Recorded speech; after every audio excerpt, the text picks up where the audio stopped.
मैथिली भाषा के उपयोग करैत संग संग जे मैथिल के पहनावा छै धोती कुर्ता पाग पहिर कऽ ई पर में अहाँके की विचार आयल छल जे एहि प्रकार के कंटेंट अहाँ शुरू केलिए? क्रिएटर के जे अपन मैथिली के लेल काज कऽ रहल छथिन, बढ़िया काज कऽ रहल छथिन, तो हुनका देख कऽ हम इंस्पायर भेलहुँ और अंदर में तो रहबे करे एक्टिंग के कीड़ा, ई लऽ कऽ उतरि गेलहुँ मैदान में। मेरा नाम मिस्टर फ्लावर है, इज्जत से नाम लो मेरा। अरे भाई जुम्मा 6 महीना भेलो हाँ दिल्ली गेला, फुलचंद से मिस्टर फ्लावर भ गेला। हम कोनो भी सरकार अथवा सिस्टम के खिलाफ नहीं छी, हम सिर्फ और सिर्फ वही राजनेता या वही व्यक्ति के खिलाफ छी जे झूठ के अफवाह फैला कर सच्चाई के दबाव चाहे छे और वही सच्चाई के दबा के अपन राजनीति से करऽ चाहे छे। हम सिर्फ से और सिर्फ हुनकर खिलाफ छी। जय मिथिला, स्वागत कर रहल छी जागू मैथिल में। हम शिवम कुमार चौधरी। मैथिली के जो बात आवे छे तो एकटा बहुत पहिने एकटा हमर जे छे से शायरी बहुत वायरल भेल छल हन। मिथिला सन माटी नहीं कतहु नहीं मैथिली सन बोल, मिथिला सन माटी नहीं कतहु नहीं मैथिली सन बोल, आ जे मैथिल मैथिली नहीं बाजैत, जे मैथिल मैथिली नहीं बाजैत फोड़ दियन हुनकर दुनू लोल।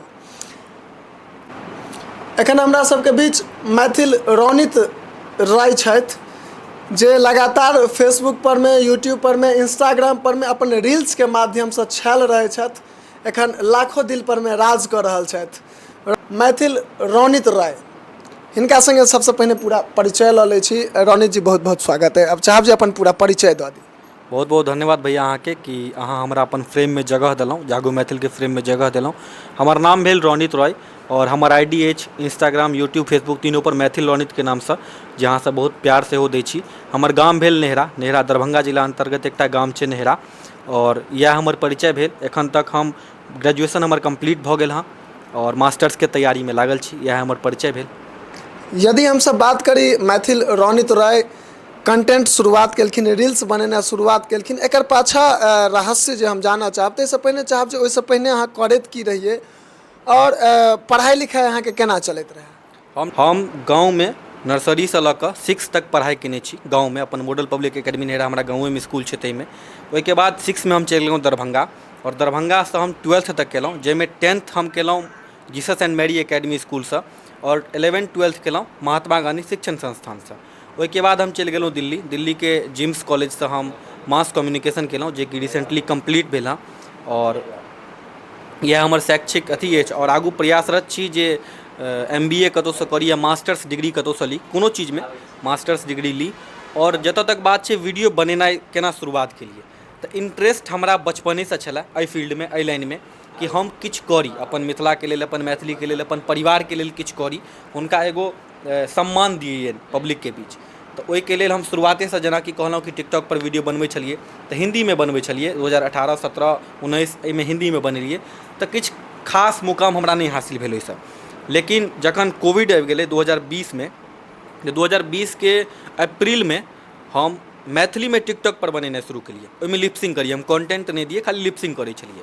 ओ लिपसिंग करैत करैत 2 महीना के अंदर अंदर हमरा बढ़िया फॉलोअर्स भऽ गेल रहे टिकटॉक पर। रोनित के नाम से आईडी रहे थिंक, तो ओहि पर बढ़िया फॉलोअर्स भऽ गेल रहे 10,000 के आसपास। और अचानक एक दिन सबटा चाइनीज ऐप के भारत में बंद कऽ देल गेलै, तऽ एके बेर आसमान से धब से नीचा गिरलहुँ कि खत्म, सब चीज़ खत्म। ओहिके बाद 1 डेढ़ साल 2 साल किछु नहीं केलिए, अपन पढ़ाई लिखाई जे जेना चले वो लाइफ में चलिए। एहि बीच में 8-9 महीना पहले देखलियन किछु कंटेंट क्रिएटर के जे वीडियो बना रहल छथिन, तऽ हुनका देख कऽ इंस्पायर भेलहुँ और मिथिला मैथिली में शुरू केलहुँ। हम सोचने नहीं रहिए जबकि कि हम कंटेंट बनेबै, हम ही सोचने रहिए कि अपन गाँव के चीज़, अपन दरभंगा मधुबनी मिथिला के चीज़ देखेबै, कंटेंट के नहीं सोचने रहिए। वो भोज वाला वीडियोज कंटेंट बनेलिए और ओतहि से शुरुआत भऽ गेलै ई कंटेंट के, और ओतहि से सिलसिला जारी भऽ गेलै। तऽ इएह छै। लेकिन हम सब ई देख रहल छी जे रील्स बनेना जते गोटा छै हुनका फैमिली से, परिवार से सपोर्ट नहीं भेटै छै, ताहिमे अहाँ के परिवार से रील्स के संगे जे छै से की अथी रहल हँ? एहि मामला में हम बहुत लकी छी। अगर पर्सनली पूछल जाए तो एहि मामला में हम बहुत लकी छी।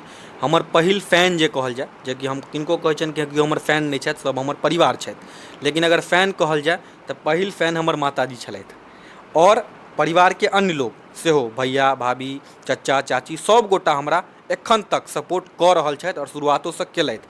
तऽ एहि के मामला में हम लकी छी, हमरा सब आदमी सपोर्ट करै छथि। इवन हमर पप्पा मतलब सोचि नहीं सकै छी ओते सपोर्ट करै छथिन हमर पप्पा मम्मी पूरा परिवार हमर बहुत सपोर्ट करै छथि बहुत सपोर्टिव छथि एहि लाइनमे। और हम जखन मास कॉममे एडमिशन ले गेलिए तो मास कॉममे हमर एडमिशन नहीं होइ छलै, हमर एडमिशन होइ छलै BBA में, BBA जे कोर्स छै ताहिमे। लेकिन हमर भैया छथिन एगो जे गेलखिन कॉलेज पता करैके लेल, तो कहलखिन तोरा इंटरेस्ट रहै छौ ओहि सबमे तो तू मास कॉम कऽ ले। हम कहलिए ठीक छै कऽ दियौ। तऽ परिवारके निरंतर सपोर्ट छै और एखन तक भेट रहल छै। अच्छा, हमसब एगो चीज इहो देख रहल छियै जे एखन जे चलि रहल छै एखनका समयमे भोजपुरी गाना पर में अश्लील गीत बेसी वायरल भऽ रहल छै। अहाँ ओहि छोड़ि कऽ सिर्फ और सिर्फ मैथिलीए टामे जे बनेनाइ शुरू केलिए, चूँकि वायरल होइके लेल आदमी एखन आइ काल्हि जे समय छै ताहिमे बहुत किछु करैके लेल तैयार भऽ जाइ छै। ओहि सबटा चीजके छोड़ैत अहाँ सिर्फ मैथिलीके उठेलिए, भोजपुरी छोड़ि कऽ गीत पर में डांसके छोड़ि कऽ एकर पाछू की रहस्य छै? अश्लील गाना पर वीडियो बनाकर या एहन टाइपके वीडियो बनाकर हम बहुत आदमी लग पहुँच जैतिए, बहुत आदमी तक पहुँच जैतिए, वायरल भऽ जैतिए, फैन फॉलोइंग भऽ जैते।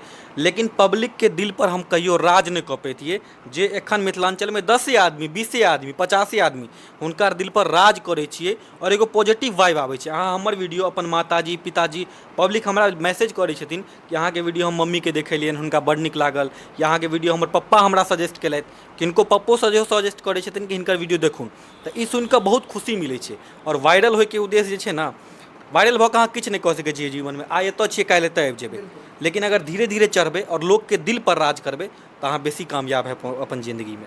हम अपन हरेक लाइव हरेक वीडियोमे एकटा और मैसेज छोड़ै छियनि पब्लिकके लेल कि सिर्फ हमरे सपोर्ट नहीं करियो, मैथिलीमे जे नीक कॉन्टेंट बनाबै छथिन, जे भी आदमी मैथिलीमे नीक कॉन्टेंट बनाबै छथिन या न्यूज़ रिपोर्टिंग करै छथिन या जे करै छथिन मैथिलीमे बढ़िया पॉजिटिव, हुनका सब गोटाके सपोर्ट करियो। क्या तऽ एक आदमी सिर्फ ऊपर चढ़ि कऽ किछु नहीं कऽ सकैए। जब तक झुंड ऊपर नहीं चढ़तै तब तक अपन मिथिला मैथिलीके लेल आवाज़ नहीं उठतै। और यह आवाज़ उठबैके लेल जरूरी छै कि सब गोटा संग चढ़ी और एक जगह मिलकर मिथिला मैथिलीके लेल आवाज़ उठाबी। एखन हमसब सुनै छलहुँ हन एकटा क्रिएटरके पूरा कहानी कतऽसँ शुरू भेल रहै पढ़ाइसँ, तकरा बाद टिकटॉक पर में जे से चालू भेलै। टिकटॉक पर में बहुत रास फैन फॉलोइंग भेलाके बावजूद टिकटॉक जहन बंद भऽ गेलै तऽ कहै छै ने लोग जे आसमानसँ सीधा जमीन पर धड़ामसँ गिरनाइ से भेलै। तकर बावजूद अपन मनके जे हौसला छलैए तकरा तोड़लथि नहीं, ओकरा बना कऽ रखलथि। और वएह उत्साहके संग पुनः जखन एलथि, आइ फेर तमाम दर्शक तमाम मिथिलाके आदमी सब लाड़ प्यार और आशीर्वाद लगातार दऽ रहलखिन यऽ। और हमहूँ सब निवेदन करब जे एहि प्रकारके जे कंटेंट क्रिएटर छथि, जे सभ्यतासँ समाजके जे अपन संस्कृति है तकरा लगातार देखा रहल छथि, हमरा अहाँके चाह बना रहल छथि जे कमसँ कम जुड़ू अहाँ, निवेदन कऽ रहल छथि जे अपन बच्चाके जे आइ संस्कार बिसरि रहल छियै ओ संस्कारमे आओ, अपना गाँवमे बच्चाके आनू, ओकरा गाँवके चीज सब देखबियौ बुझबियौ। अगर अहाँके गर्मी छुट्टीमे सालमे प्रत्येक बच्चाके प्रत्येक बच्चाके छै से गर्मी छुट्टी भेटै छै। गर्मी छुट्टीमे अहाँ बहुत जगह घुमैके लेल आबै छियै, गाँव देखबियौ जे गाँव की चीज छियै, गाँवमे गाछी कतऽ छै, मचान ककरा कहै छै। बहुत एहन शब्द सब छै जे हिनकर वीडियोमे सिखबाक लेल भेटै छै, बहुतो आदमीके सिखबाक लेल भेटै छै। ताहि दुआरे हमसब यह आग्रह सब गोटासँ करब जे हिनकर वीडियोके अवश्य देखी। अहाँके स्क्रीन पर में हिनक ID यऽ, सब गोटासँ आग्रह करब जे फॉलो करी और सपोर्ट करी। एहि दुआरे सपोर्ट करी जे देखियौ अश्लीलताके सब गोटा सपोर्ट करै छथिन, सामने नहि आबि कऽ नहि कहता जे हम सपोर्ट करै छी, लेकिन करै सब गोटा छथिन। आखिर सुनै नहि छियै तऽ एते मिलियनमे व्यूज जाय केना छै। हुनको सबसँ आग्रह करब जे ओ अगर अहाँ देखै छी तऽ एक बेर इहो देखियौ, तकरा बाद अपना मोनमे अहाँके संतुष्टि भेटत जे हम की देखलियै या एहिसँ हमरा की सीख भेटल। अवश्य एक बेर देखी। अहीँके संग आब आज्ञा लेबाक समय भऽ चुकल छै, तऽ अहाँ सब गोटासँ एकटा छोट छिन निवेदन करब जे गोटा फेसबुकके माध्यमसँ देख रहल छी ओ फेसबुक पेजके फॉलो कऽ ली, और जे गोटा यूट्यूबके माध्यमसँ देख रहल छी ओ यूट्यूब चैनलके सब्सक्राइब कऽ ली। एहिके संग जय मिथिला, जय हिंद।